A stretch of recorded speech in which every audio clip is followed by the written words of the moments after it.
चौधरी चरण सिंह हरियाणा कृषि विश्वविद्यालय के कृषि विज्ञान केंद्र द्वारा गांव घिलोर में जैविक खेती प्रमाणीकरण पद्धति विषय पर किसान गोष्ठी का आयोजन किया गया। गोष्ठी में चौधरी चरण सिंह हरियाणा कृषि विश्वविद्यालय हिसार के कुलपति माननीय डॉक्टर BR काम्बोज ने मुख्य अतिथि के रूप में शिरकत की। दमदार माटी जैविक प्रसार संस्था से मुकेश मुख्य वक्ता रहे। कुलपति डॉक्टर BR काम्बोज ने किसानों को संबोधित करते हुए जैविक खेती एवं प्राकृतिक खेती की तरफ ध्यान आकर्षित करने का संदेश देते हुए बताया कि जैविक खेती प्राचीन भारतीय कृषि प्रणाली है और आधुनिक रसायन युग में भी प्रासंगिक है। पर्यावरण में स्वच्छता और प्राकृतिक संतुलन बनाए रखने के लिए मृदा, जल और वायु को दूषित किए बिना भूमि को स्वस्थ एवं सक्रिय रखकर लंबे समय तक उत्पादन प्राप्त करना जैविक खेती की श्रेणी में आता है। इस पद्धति में उर्वरक एवं रासायनिक पदार्थों का उपयोग प्रतिबंधित होता है। केवल अच्छी कृषि क्रियाएं, जैविक विधियों से कीड़े, बीमारी, खरपतवार का नियंत्रण किया जाता है तथा जैविक पदार्थों का उपयोग फसल के लिए आवश्यक पोषक तत्वों की पूर्ति के लिए किया जाता है। उन्होंने चौधरी चरण सिंह हरियाणा कृषि विश्वविद्यालय द्वारा किए जा रहे जैविक खेती पर शोध कार्य की भी जानकारी दी। उन्होंने विभिन्न जैविक विधियों द्वारा खरपतवार नियंत्रण, कीट नियंत्रण, रोग नियंत्रण एवं पोषक तत्व प्रबंधन और जल प्रबंधन की विभिन्न विधियां एवं समाधान की जानकारी विस्तार पूर्वक किसानों को उदाहरण सहित समझाई।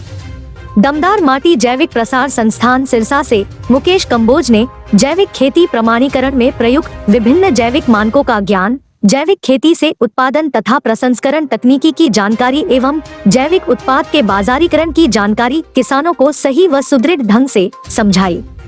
उन्होंने कहा कि किसानों को उत्तम जैविक खेती के लिए प्रमाणीकरण करवाना अति आवश्यक हो जाता है, जिससे ग्राहकों को उच्च गुणवत्ता का उत्पाद सुनिश्चित हो सके, धोखाधड़ी से बचाया जा सके और उत्पादकों के लिए बाजार को सुलभ बनाया जा सके। इसीलिए यह सुरक्षा व गुणवत्ता की गारंटी होती है। इसके लिए एक किसान भी प्रमाणीकरण करवा सकता है। यदि 5 से 10 किसान मिलकर समूह में प्रमाणीकरण करवाते हैं तो इससे किसानों को उत्पादन विधि का अच्छा ज्ञान, प्रमाणीकरण संस्था द्वारा दिए जाने वाले प्रशिक्षण तथा उत्पाद के बाजारीकरण के लिए सहूलियत मिल जाती है। यमुनानगर के विधायक घनश्याम दास अरोड़ा ने जैविक खेती पर अपने अनुभव साझा करते हुए किसानों को जैविक खेती से जुड़ी अच्छी बातों को साझा किया और बताया कि वह स्वयं भी 15 एकड़ भूमि में जैविक पद्धति से खेती करते हैं। कृषि विज्ञान केंद्र के संयोजक डॉक्टर संदीप रावल ने किसानों को जैविक खेती की संपूर्ण पद्धति से अवगत कराया। उन्होंने बताया कि जैविक खेती में बीज उपचार जैविक पद्धति से किया जाना चाहिए। उन्होंने कीट व रोग प्रबंधन, खरपतवार प्रबंधन तथा फसल के लिए आवश्यक पोषक तत्व प्रबंधन की पद्धति के बारे में अंतरु फसल चक्र सिद्धांत की जानकारी विस्तार से दी।